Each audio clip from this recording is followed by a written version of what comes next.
Hi, welcome to THORsday Comics. I'm Tom Scioli, author of Jack Kirby, The Epic Life of the King of Comics, and Fantastic Four Grand Design. Today we're looking at Journey into Mystery number 94. I don't know if I've noticed this in previous issues, but we have a nice corner box image of Thor. We have a Jack Kirby cover. See mighty Thor and evil Loki unite to battle the human race as the Marvel Comics group ushers in the Marvel Age of Comics. Okay, so we have a reference to the Marvel Comics group and the Marvel Age, starting to get heavy into that branding, the sort of self-image, and there they are at the United Nations, which was a big part of these early Marvel comics. Any man who lifts his hand against Loki will have to battle Thor as well. I've succeeded in making Thor think I'm his friend, but when he served his purpose, he shall be my next victim.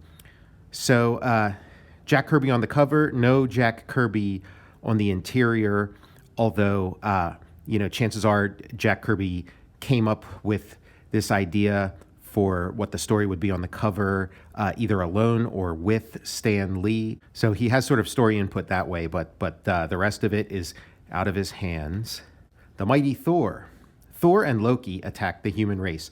So here's Thor pushing over the Tower of Pisa with his finger. Look, Loki, by a slight pressure of my little finger, I can topple the leaning Tower of Pisa. I've talked about Superman comparisons in previous issues. This one has similarities to the Superman movies, which won't come out for at least another decade when this was made. You have Superman pushing over the Leaning Tower of Pisa, which happens in Superman 3. And then you have the sort of evil Superman in the evil Thor, which is also like Superman 3. But we'll see more of that as the story goes on. Plot, Stan Lee. Script, R. Burns. Art, Joe Sinnott. Lettering, S. Rosen. So a nuclear missile takes off. The missile's changing course. It's not flying where it's supposed to. Back at the base, they press the destruct button. It's not working. So we find out that the missile is actually under the control of the bad guy. So again, like Superman 2, maybe this was a stock comic book plot back then, and that's sort of how Mario Puzo and the creators of the Superman 2 script, maybe that's where they pulled it from. Maybe they pulled it from this comic specifically, or maybe it was just sort of a stock plot. Maybe a stock comic book plot, maybe a James Bond plot, but you can't help but note the similarity. Thor goes off to stop it, and this is all part of Loki's plan. He's got using every ounce of his magic and straining himself to the limit to implement this plan of his. And the plan is, it's very convoluted, again, contributing to the Superman feel of this. That thing of pushing over the Leaning Tower of Pisa with your pinky is also very Superman. Marvel superheroes exert effort. Superman tends to show how easy everything is for him in sort of a humorous way. So pushing something over with his pinky is completely on brand for Superman. The way this comes to Thor's attention, Don Blake is, at work reading a patient's chart, and then the newsflash comes on the radio. Calling Thor. Thor, your assistance is needed desperately. Thor, phone the Pentagon extension 2715A. So, and then he calls the Pentagon. So again, part of this thing of Thor being sort of like a duly deputized agent of the government. We've seen his interventions in various international incidents at the behest of the government, and so now, we see he's also directly connected to the Pentagon. So Loki's plan is to stop this missile. Thor will throw his hammer at it, and then Thor's hammer always returns to him. And so as it's returning, Loki is going to use every last ounce of his energy, of his magical energy and his physical energy, to distract Thor at the last minute with a dragon that he conjures up. Thor says, "But there are no dragons on Earth in this age. What sorcery can this be?" And he punches the dragon, and it dissipates into a cloud because it was just, a little, wisp of smoke created by Loki. And that distraction is enough that when the hammer comes hurtling back to him, it hits him in the back of the head, hits him in the exact spot. That means I timed the incident so perfectly that the hammer hit his chromosomatic gland, which determines and changes personality.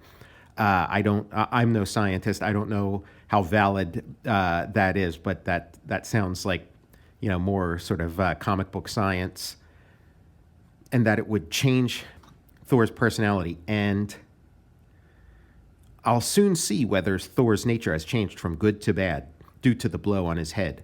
I'll contact him mentally. And so I guess Loki didn't use up quite all his strength, because he's able to send Thor a mental command, and Thor is following his command. So Loki takes that as confirmation that the plan has worked, that Thor has switched from good to evil. So now he's flying back to Asgard. Heimdall, asks him why he's returned to Asgard. "Out of my way, you flunky." He punches Heimdall and just keeps on going. He rescues Loki, and everybody's like, "Why are you doing that, Thor? You're the one who put him in those chains in the first place." Even, sort of yells at Odin and says, "Hey, this is my brother." "Never, Odin. I would never harm the loyal Loki." And it gets to such a point that when Odin lays his hands on Loki, Thor does the unthinkable and smacks his father. I was pretty taken aback by that moment, just from reading a million Thor comics, and again, I don't think I've ever read this one in my life, and seeing Thor raise a hand to Odin, that's unthinkable. And I thought, oh man, Thor is gonna get it. He is gonna get like the worst punishment you can imagine, because that's the other thing that happens in these Thor comics. Loki does something bad. Maybe Odin doesn't notice, or maybe Odin gives him a slap on the wrist. But if Thor does something bad, it's like a multi-issue epic of Thor being in some horrible punishment that he has to work his way across dimensions to escape from. But these are still early Thor stories, so maybe not as shocking to somebody reading this back in the early '60s.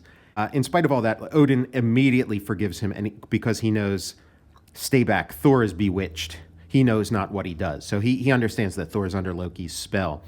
And so the two brothers fly off to cause all kinds of trouble on Earth, because Loki knows that's going to drive Odin nuts.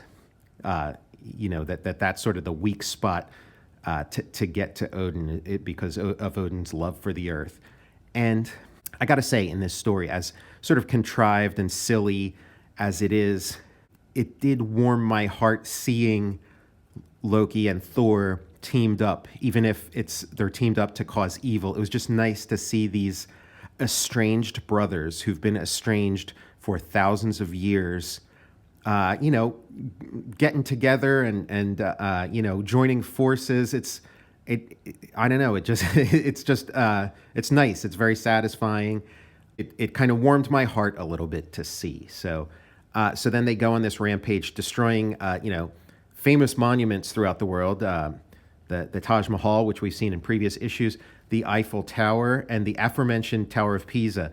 Again, the personality change, the redirected missile that the superhero has to go chase, that the villain has redirected, and then knocking over the Leaning Tower of Pisa. It's very, the good guy turning evil. It's Superman the movie. It's very Superman 2, very Superman 3, a little more Richard Lester than Richard Donner, but both are in the mix there. Mario Puzo could have written this. There's all the destruction that Thor causes, and Loki shows him that he can cause destruction too with his magic. He can terrorize the people with monsters he creates. Even a sort of Godzilla monster. They meet some people from the United Nations who confess to be experts in Norse mythology, which is why they know so much about Thor and Loki. And they invite them to the United Nations, asking them how they can contact Odin. Thor smashes the seal of the United Nations, and then as his hammer's flying back, he gets a trapdoor opens up underneath him. The hovering hammer, which returned to where Thor was, flies down to get him to go to him in the trapdoor, but Thor's just not ready for it. The whole thing's a surprise, so it bonks him on the head.